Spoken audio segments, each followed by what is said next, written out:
আপনারা দেখছেন নিউজ। আগরতলার নজরুল কলাক্ষেত্রে শনিবার অনুষ্ঠিত হল ত্রিপুরা স্টেট কোঅপারেটিভ ব্যাংকিং লিমিটেডের 43তম বার্ষিক সাধারণ সভা। অনুষ্ঠানে উপস্থিত ছিলেন রাজ্যের অর্থমন্ত্রী প্রণজিৎ সিংহ রায়, সমবায় মন্ত্রী শুক্লাচরণ নোয়াতিয়া, ব্যাংকের চেয়ারম্যান নগাদিরাজ দত্ত সহ ঊর্ধ্বতন আধিকারিক ও বিশিষ্ট অতিথিরা।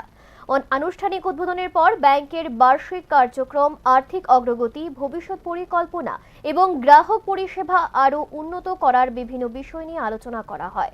বক্তারা বলেন, সমবায় ব্যাংকিং ব্যবস্থাকে আরও শক্তিশালী করে রাজ্যের আর্থ সামাজিক উন্নয়নে গুরুত্বপূর্ণ ভূমিকা পালন করা হবে। পাশাপাশি গ্রাহকমুখী পরিষেবা আরও উন্নত করার উপরও বিশেষ গুরুত্ব আরোপ করা হয়।